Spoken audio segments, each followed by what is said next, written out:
Երբ որ դուք տեսնում եք մարդուն բեմում կամ խորանում, խորանին կամ հեռուստացույցի մեջ դիստանցիայով, կամա թե ակամա դուք նրան վերագրում եք մեծամտություն, որովհետև դուք նրան չեք ճանաչում եւ նա արդեն դիստանցիայով է ձեզ հետ։ Սոցկայքերը իրենցով բերեցին հասանելիություն, ու մի տեսակ կոտրվեց այդ չորրորդ պատը, հա։ Բեմի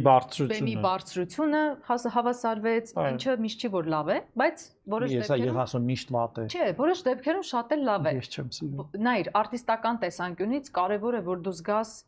քո իսկականությունը։ Այլ խնդիր, եթե դու այն քարիզման ունես, որ որտեղ էլ կանգնես, դու բեմի վրա ես։ Դու քո բարձունքում ես, եթե ես, կամ եթե իբրև քաղաքական գործիչ դու կտրվում ես հողից ու բարձրանում ես այնքան, որ չես հասկանում իրական ժողովրդի զարկերակը, ապա այդտեղ էլ է այդ։ Դե նրանք ուրիշ են։ Չէ, դա էլ է։ Քաղաքականը ուրիշ է ամեն դեպքում։ Եվ նույնը դու պետք է զգաս ժողովրդի զարկերակը, բայց ինչու եմ սա ասում,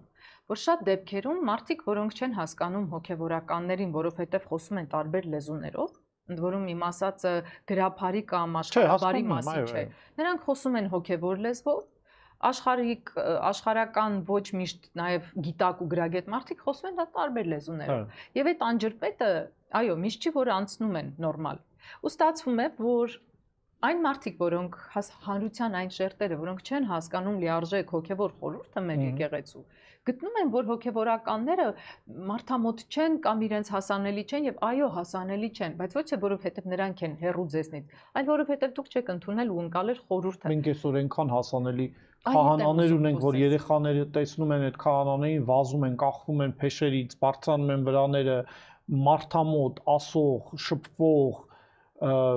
դպրոցներ գնացող, երեխեքի հետ զբաղվող, շատ հասանելի